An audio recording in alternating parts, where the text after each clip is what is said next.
And welcome back to Frankly Speaking in conjunction with Reagan. Joining me on the line tonight is my good friend, Julien DeMarco. How are you, buddy? Doing well.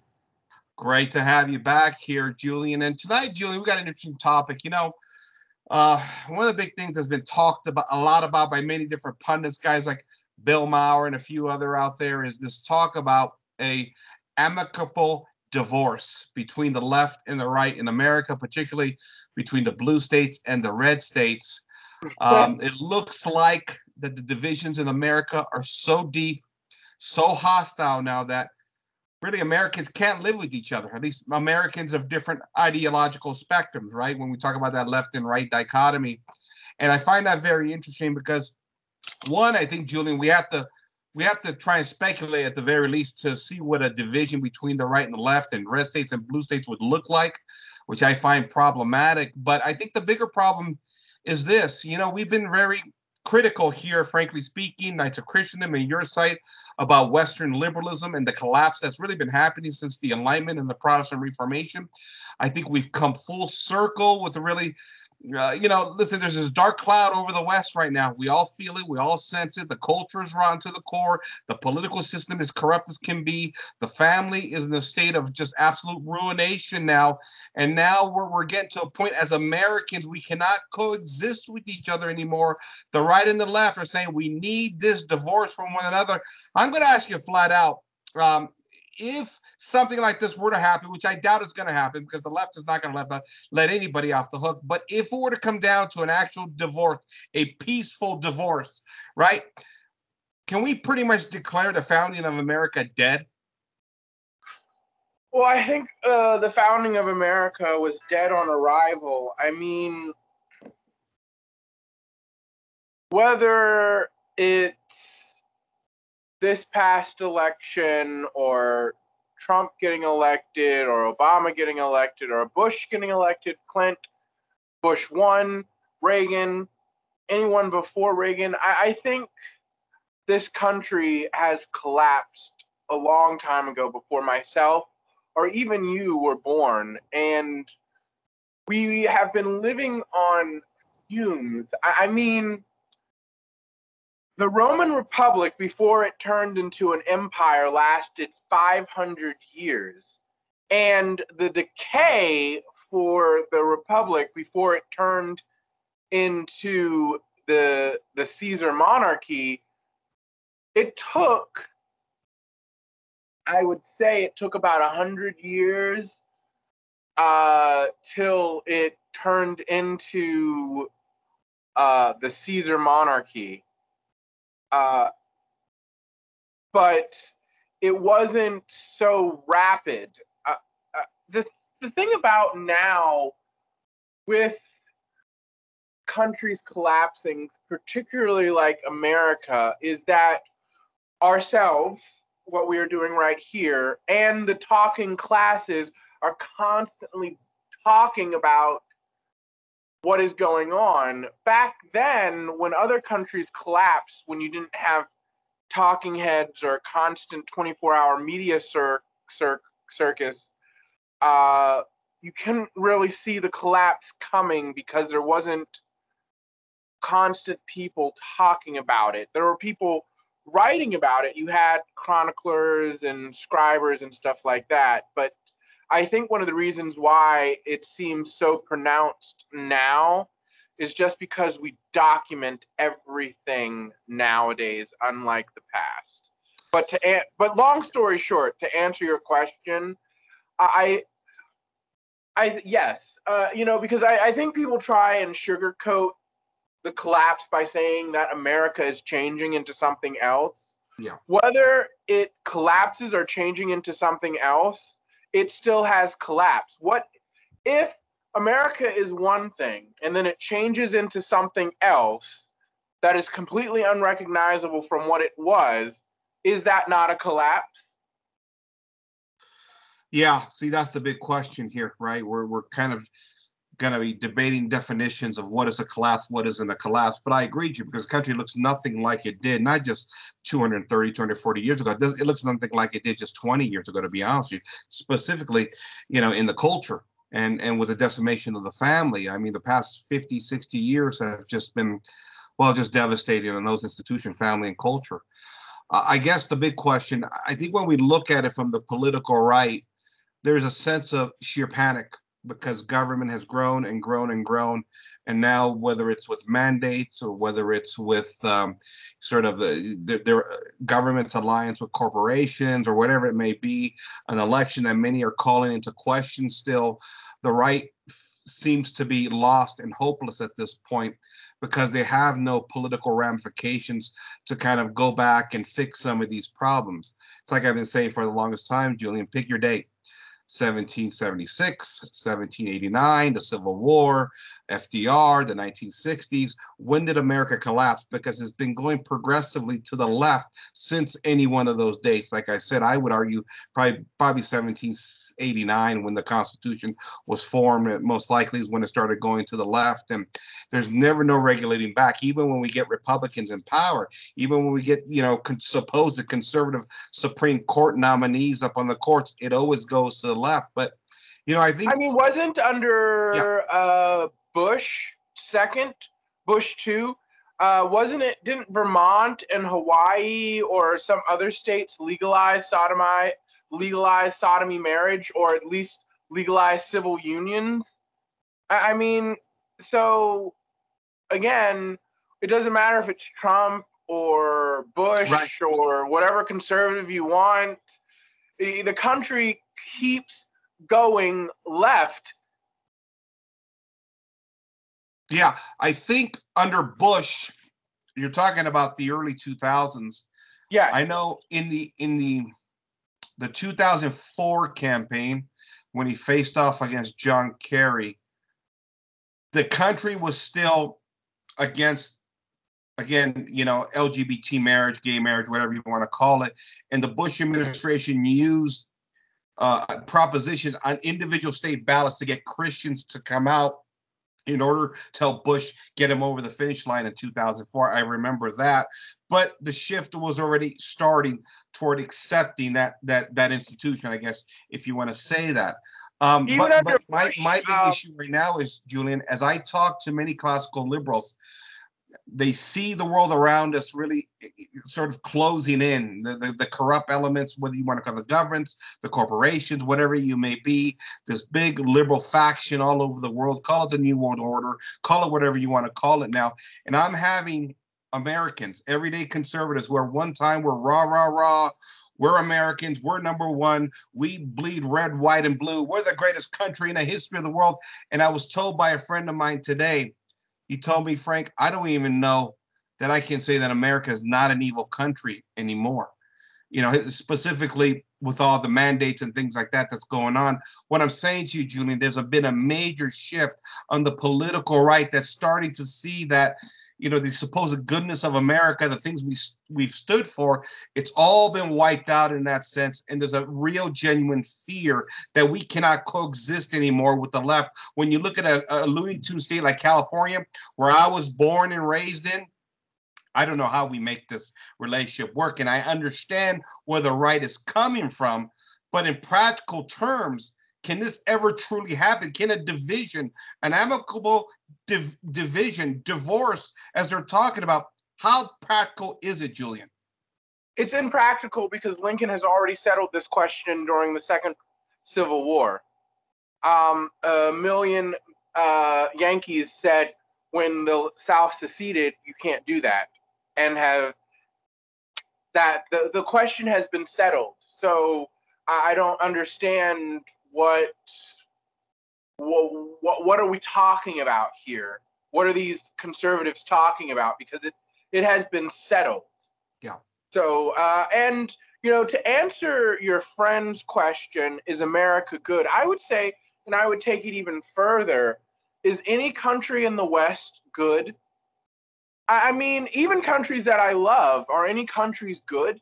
I mean, wholesale baby murder, homosexuals, in not only in positions of power, but outright tyranny and bullying, a very small, disordered minority telling the majority of normal people what is good and what is not, and then demanding that they be celebrated and demanding that they have all of these things that they believe they should have based on the sole fact that they exist.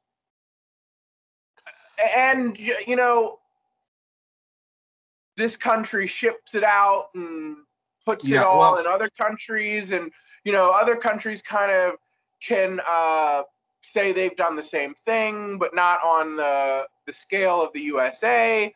So, you know, well, Julie, what I would say how to that, how is the West, most Western countries, good? I would say that no Western country is good, especially when you are killing your own population. yeah, Your own yeah, population that cannot defend itself. yeah, Julie. It's like I've said so many times before. When you look at America, it has endorsed, legalized, legislated, funded, celebrated, shipped overseas every mortal sin ever condemned by our ancestors. Every single one. There's not one that we actually stand up to anymore and say, okay, this is wrong.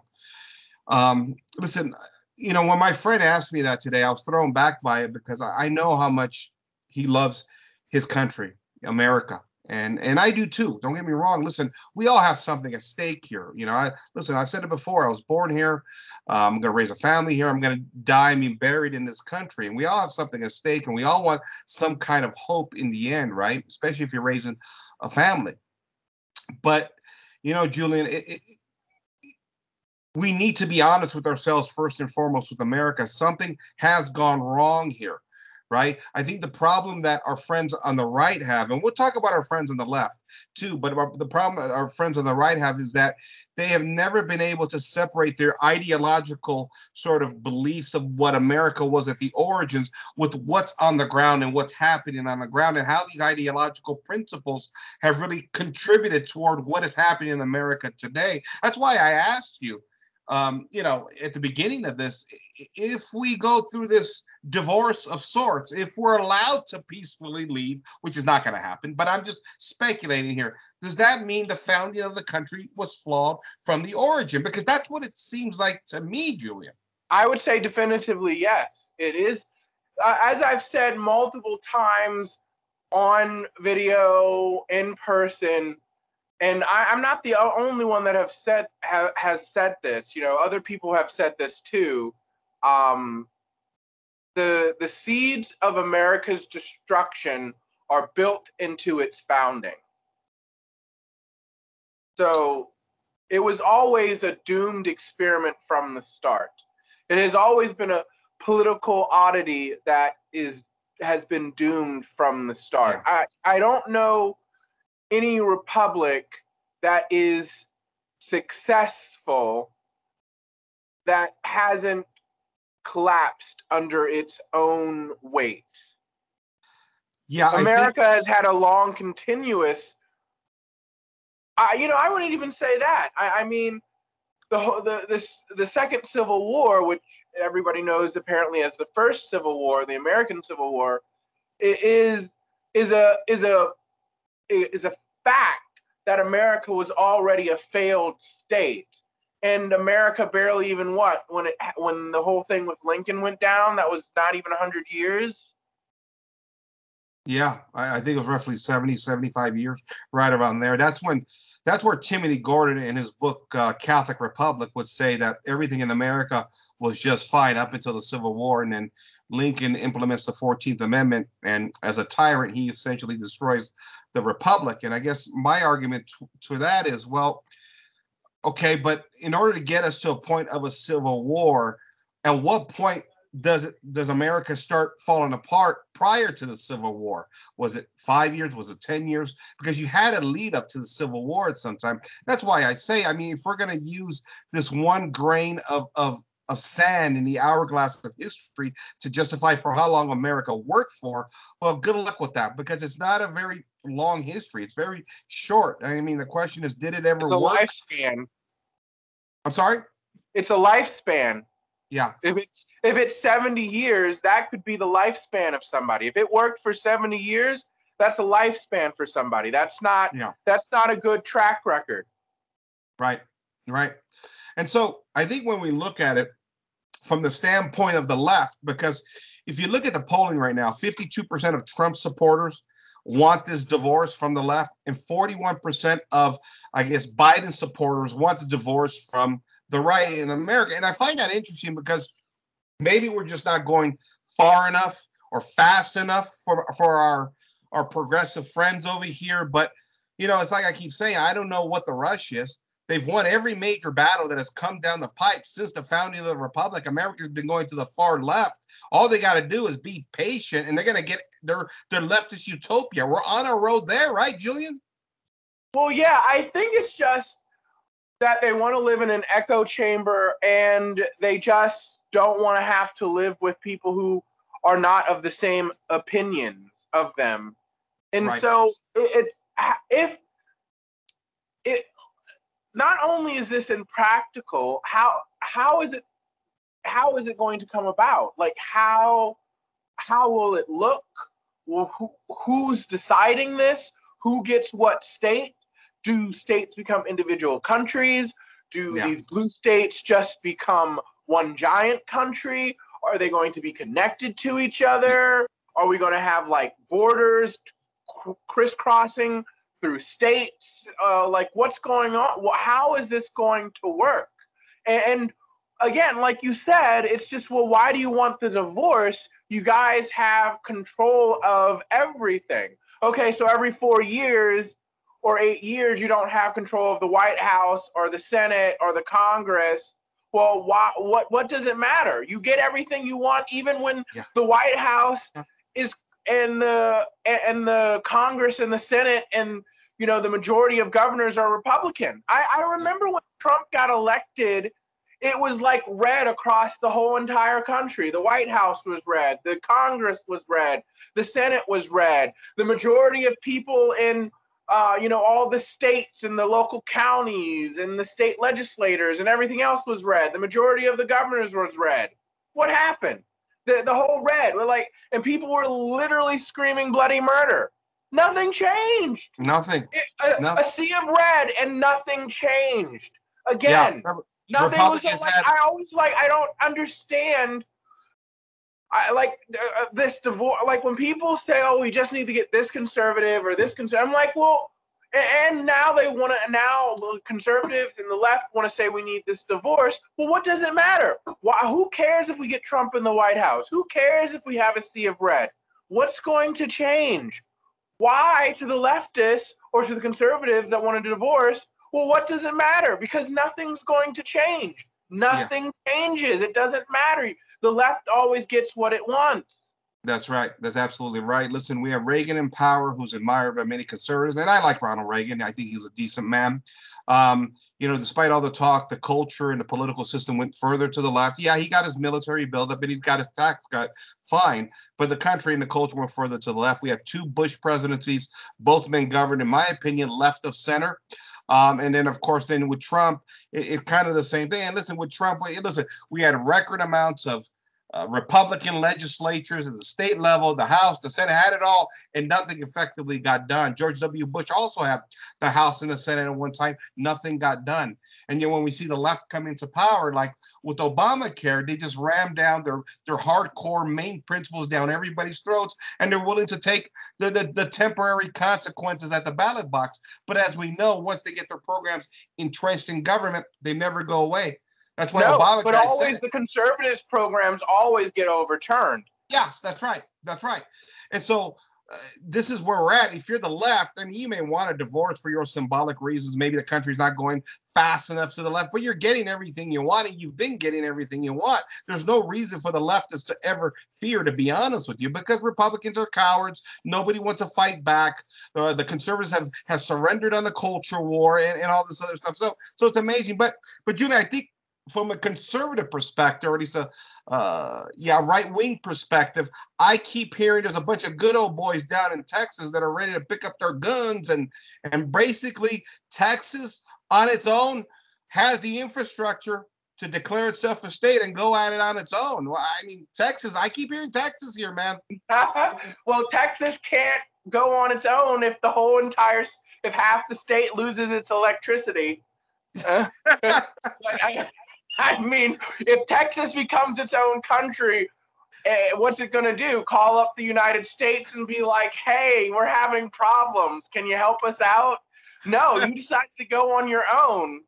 I mean, yeah, I know. They're ready to go war with the federal government, but they can't keep the lights on during a freeze over there, ironically enough. So I mean, so it's just like, well, they have, I guess they have the infrastructure, but I mean, Houston, Dallas, Austin, what are other populous cities? San Antonio. They're all fully blue cities. They're all blue. So what are you going to do? So what are you going to do, Texas, when you become your own country and you still keep the same type of way of governing, elections and whatnot? Well, the cities are just going to control everything, and then you're going to have the same exact problem. Yeah. And again, militarily, the majority of the military bases are owned by the United States government. So if Texas just, let's just go with the scenario that Texas secedes from the Union and becomes its own country, the United States government with its 49 states, let's just say that Texas is the only one that leaves and it's 49 states. Well, those military bases are the property of the United States of America. They're not property of Texas. And so Texas doesn't have access to those military bases anymore. It's just like when the United States has military bases on on foreign soil. Those military bases are the property of the United States, and effectively it's a little country that belongs to the United States. So Texas military will be cut in half.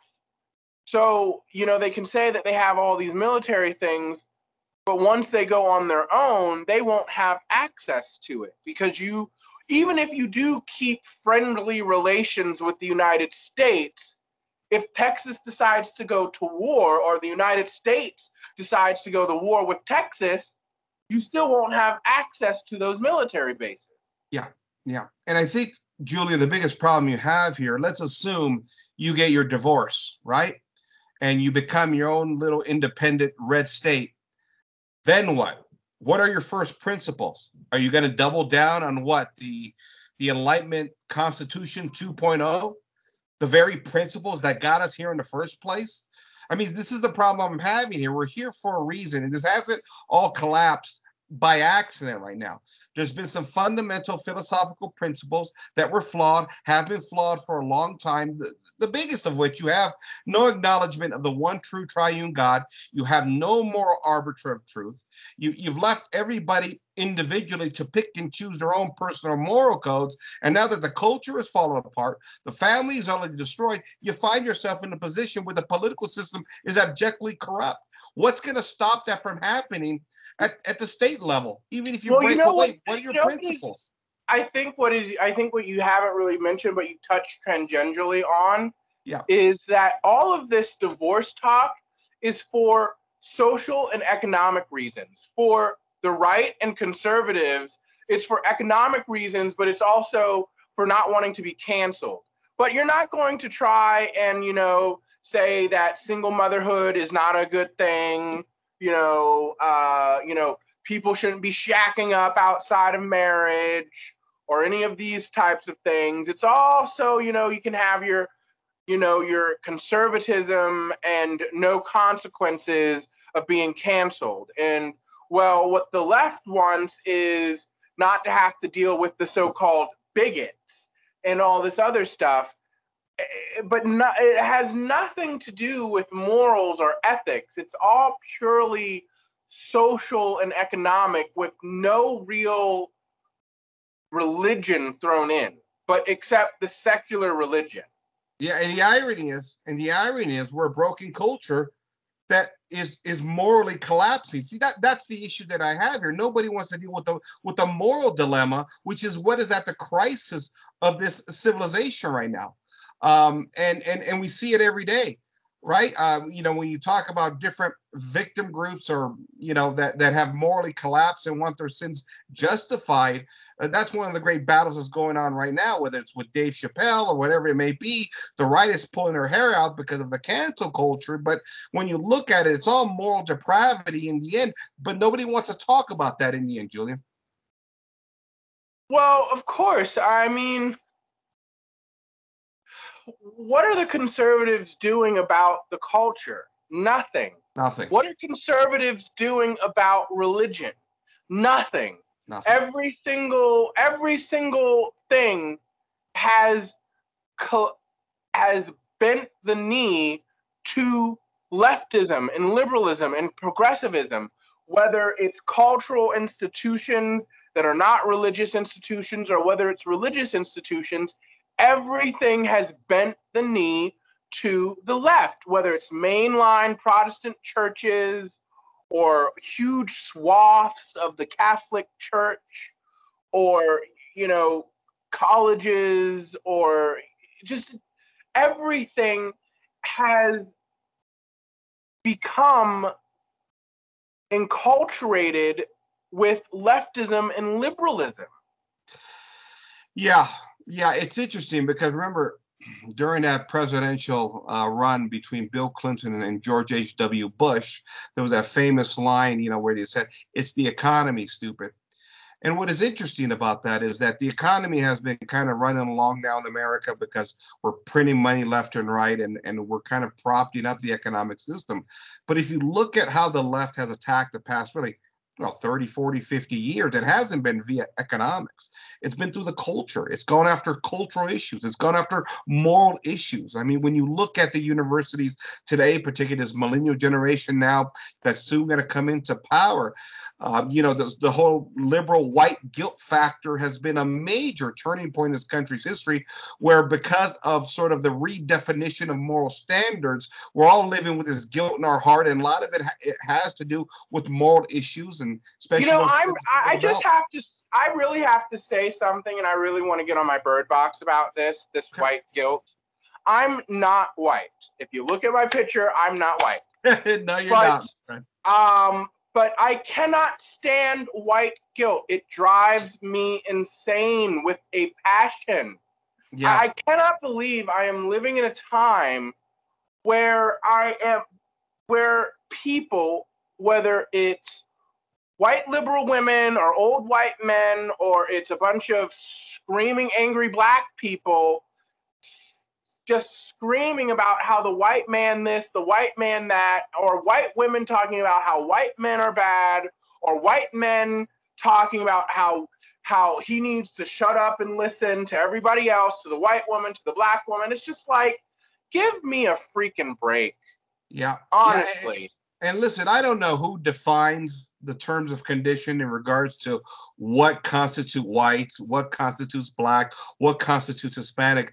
But I'm of Sicilian origin. I'm 100% full-blooded Sicilian, and I don't consider myself white in that respect because the Sicilian Peninsula it's the ultimate, in pluralism throughout its history. So I know my blood is very mixed, and that's why when I see those of, I guess you want to call them, of the Anglo-Saxon tradition, sort of bend over backwards to sort of escape this guilt, I almost feel embarrassed for them. And I've seen a lot of it in universities. It's embarrassing to watch these people, Julien. It is embarrassing. It's embarrassing. As I've talked about, privately with other people, with you, and I've mentioned in other videos and other interviews that, during the whole, summer of fire, summer of George Floyd, I was ashamed to be a black man in this country because of what was going on. Not not because, what happened to George Floyd, but the fact that this country literally burned cities to the ground, billions of dollars in damages, a literal city block seceded from the United States because some man died in police custody brutally.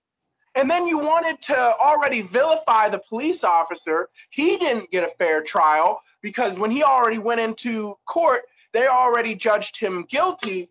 It's just, people have used George Floyd for all of these evil machinations, and primarily it's rich white people, race hustlers, and other Marxist leftists in my mind, on the plantation, entitled Black people who just want to be angry at the world. And it's just like, I cannot believe that I'm associated with you people by the color of my skin.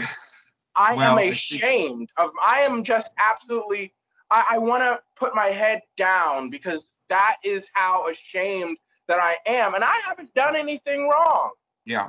But I'm ashamed because, this is not a good look. Mm-hmm. When you are associated, it doesn't matter if you're Italian, Jewish, Black, whatever. It's just the way of the world.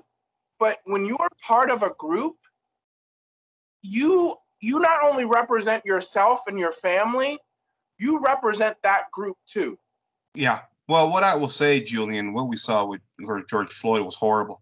It was definitely a crime against the man, and may God rest, save his soul and all that good stuff there. But I don't think you have anything to be ashamed about. Neither do any Black Americans. I think what we see in the streets of America, and this is where the disconnect is from the political right, when I keep saying that there's a disconnect between sort of their ideology and the reality on the ground, is I think we've seen lots of politically correct movement, activist movements, Marxist movements that have paid actors of sorts, I guess you want to say, to show outrage in the streets of America, to use the guilt card of civil rights.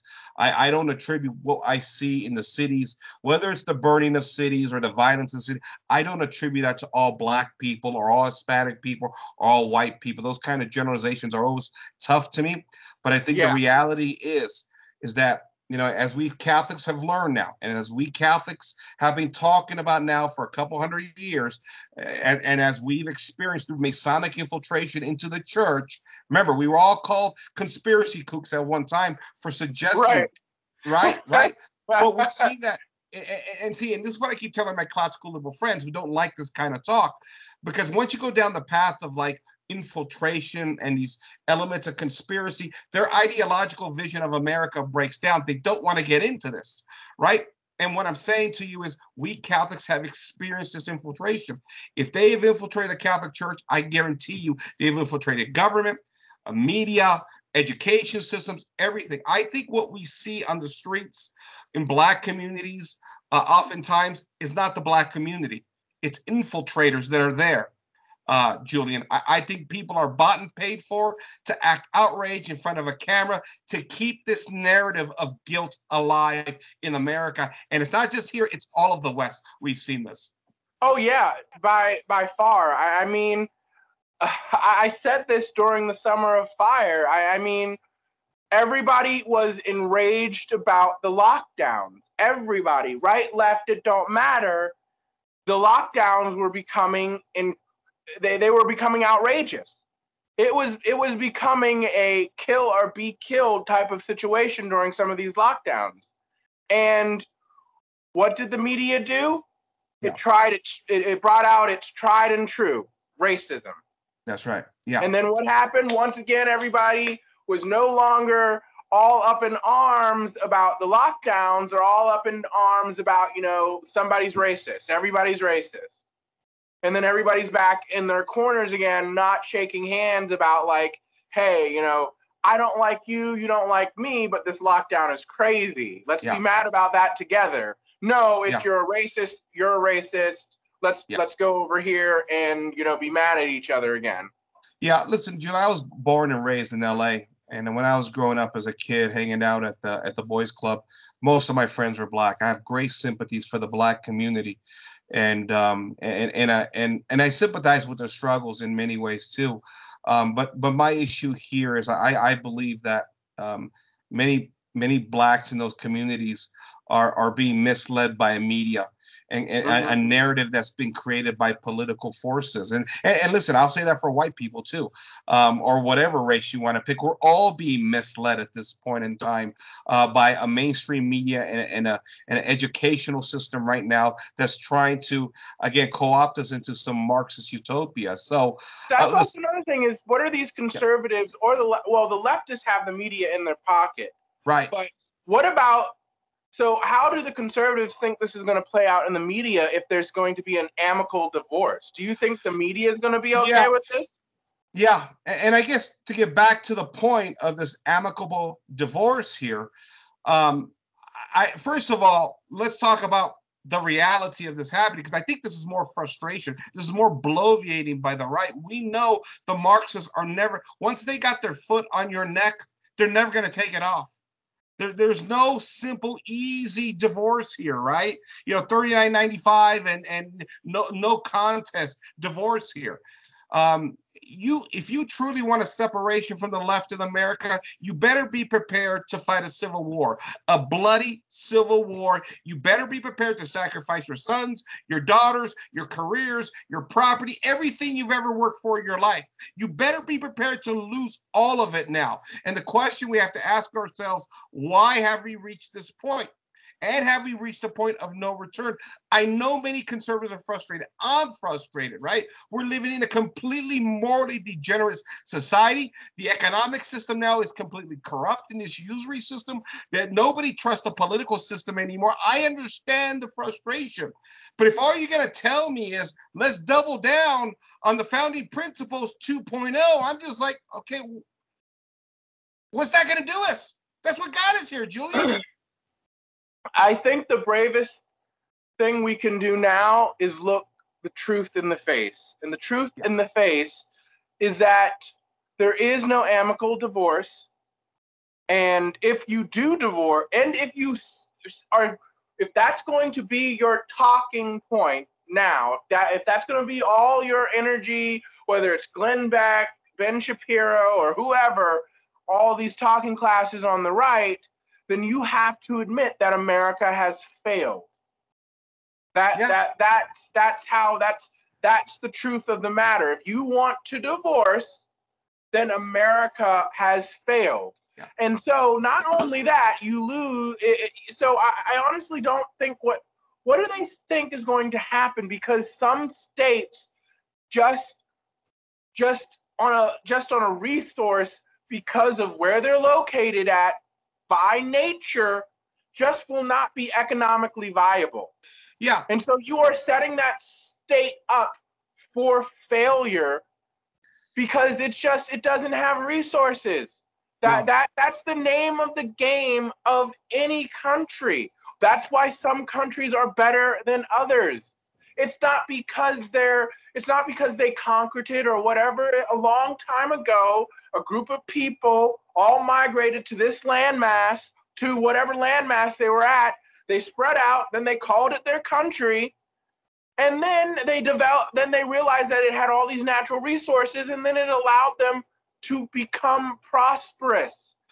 That's nature. That's the design of God. Not all nature is equally doled out to everybody. So I mean, in Nevada, half this Las Vegas, it has all of its water brought in. So if Nevada becomes its own state, like, what's going to happen if most of its water supply is in another country? Is that country going to allow you to keep bringing in water from taking water away from them?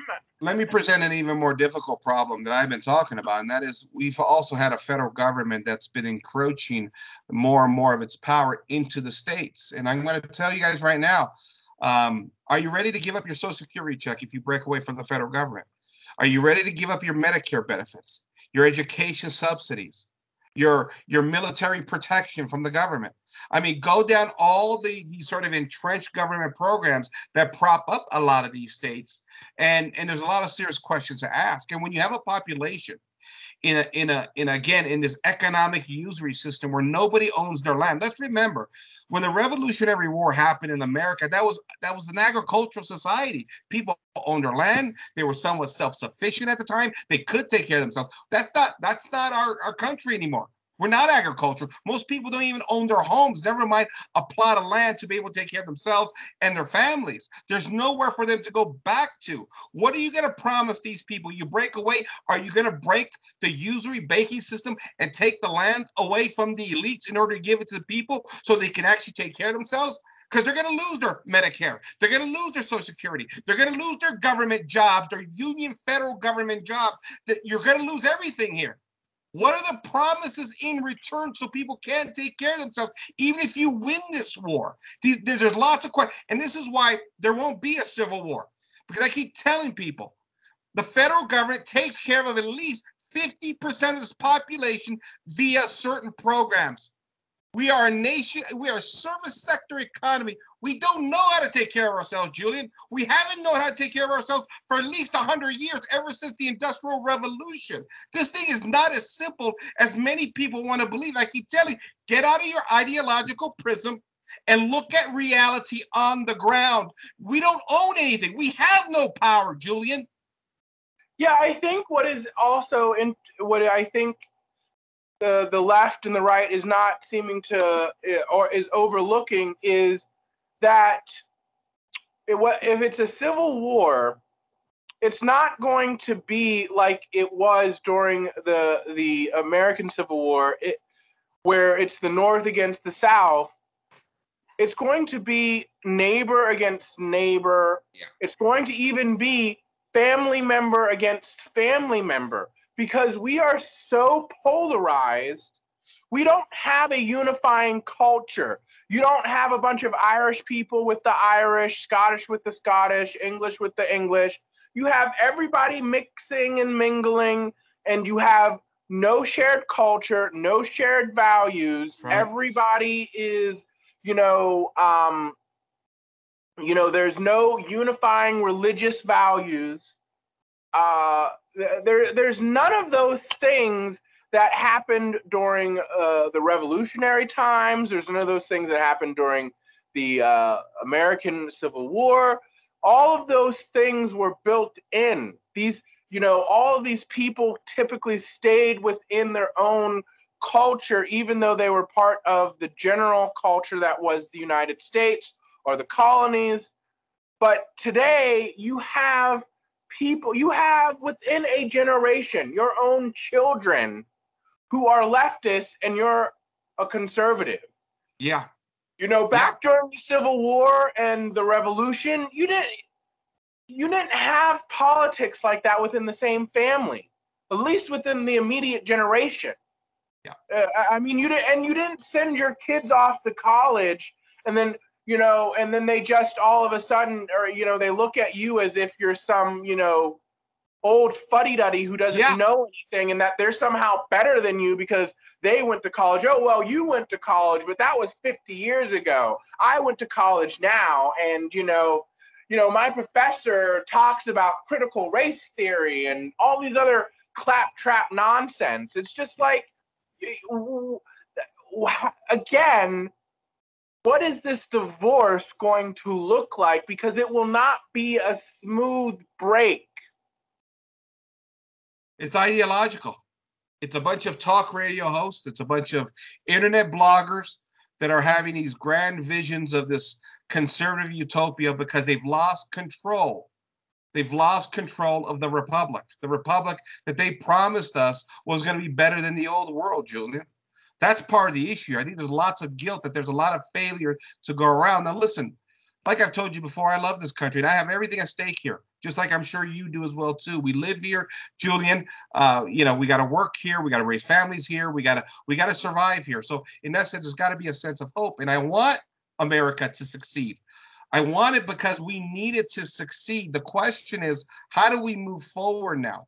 And I think this is the problem that the right-wingers have, is that they're doubling down on the very same principles that got us here in the first place, and that is these abstract ideas of the Enlightenment, rather than latching on to eternal truth, sacred tradition, the 2,000-year analogy of the faith, where our ancestors actually got a few things right. And what I will add, Julian, and what I will add this, is that I think at the core root of liberalism, all of liberalism, we see it especially in progressivism, but what we see in the classical liberal movement is their inability to be governed, to have any authoritarian rule over them. Never mind the monarch. Okay, I get they're anti-monarchical. I get they're anti-authoritarian government, but they never even wanted the church. A church that at times, in regards to moral principles, says, no, you can't do that. And if you look at the history of classical liberalism and ultimately Protestantism, a lot of that has to do with sins below the belt, Julien. Yeah, I mean, you just made me remember a video that I watched. I believe it was by a YouTuber. No, I don't believe it was by a YouTuber. I'm just trying to remember if it was Ways of the World or Black Pigeon Speaks. But one of them talks about how the inheritors of the Enlightenment are the I think how he put it was the inheritors, the true inheritors of the Enlightenment are the demisexual, trans, gay, LGBT, whatever nonsense, is because the birth of all of this, what we are going through now, is during the Enlightenment. And it has come to fruition now. And what are these conservatives going to do if they break away and they still allow all of these other disparate, sexual things to go on? I mean, we were talking about Bush 2 earlier. Texas overturned its sodomy laws, I believe, under Bush 2. So, if you become your own country again, are you going to put sodomy laws back on the books? I don't think so. I mean, but it's a good thing that you have the heartbeat bill, but are you going to just say abortion is just not even the heartbeat bill? It's just abortion is just a no. If abortion is no. It don't matter if there's no heartbeat bill. It's just no abortion. I mean, what are you going to do? Because all of these conservative states have allowed all of these things culturally and politically to be just rammed down onto them. Yeah. So what are you going to do if you go your own way? Nothing. Yeah. And I think that's the big question. What does this divorce look like at this point in history? I get the frustration on the right. I completely understand it. The country looks nothing like it did just 20, 30, 50 years ago, never mind going all the way back to the founding. I think there's a lot of serious questions we Americans have to ask ourselves. Like I said earlier, I had a friend of mine who loves this country just like I do, but a real classical liberal in love with America, its historical dictates and everything it stands for, tell me, Frank, I don't know how we don't say at this point we're not an evil nation anymore. And I think that's very telling, because I think a lot of classical liberals are starting to come to that realization that there's some fundamental problems in America. Julien, my friend, your final thoughts. Well, I think my final thoughts is that this country is evil. I mean, during the 2020 elections, they had on Time magazine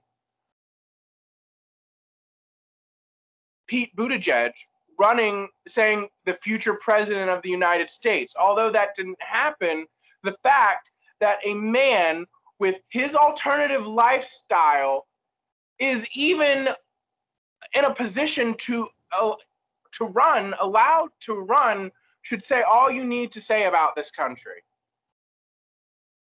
Yeah, well, I won't go so far as to say that it's evil, but I will say that there's problems here without a doubt, and it lends itself to evil in many ways. Again, all the mortal sins that was condemned by our ancestors are all now legalized, endorsed, celebrated, funded, and shipped overseas. We can't ignore that fact anymore, and all these sins are always masked by a rubber stamping the word liberty over the word sin.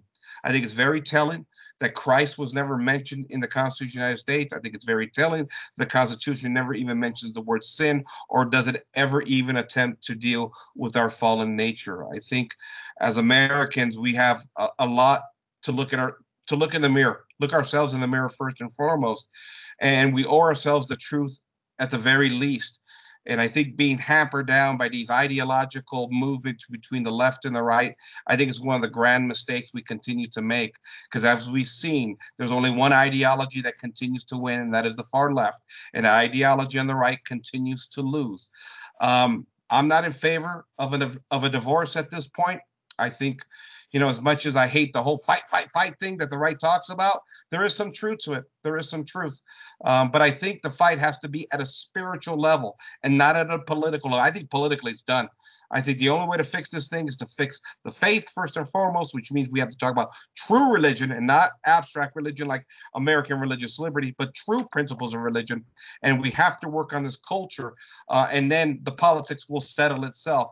I don't believe America is evil, but I do believe that the entities, the institutions have been captured by evil as well too. America is a nation with lots of good and decent people, hardworking people, people that are patriotic and love their country, good and decent people. There's a lot of them in America, Julien. And all I'll say is that those are the people that are being hurt the most right now. We have an elitist movement that's monopolizing power and the means of production. And you're only going to see these divisions continue to grow as more and more people are being left out. The American dream is being wiped out before our very eyes. Julien, my friend, thank you for joining me tonight. Thank you for having me. All right, ladies and gentlemen, I want to thank once again Julien DeMarco of the May He Reign vlog. Make sure you check out his site. I put the link in the description here. We've also opened up our own page over on Odyssey as well too. Here, frankly speaking, I'm working on that in the process. I'm going to try and get up as many different platforms as we can, just in case some of the censors don't like what we're saying on some of these YouTube videos. Want to be prepared to keep this show running long term. And I want to thank you for joining us. This is Frank signing off for Frankly Speaking. Good night, everybody. Good night, everyone.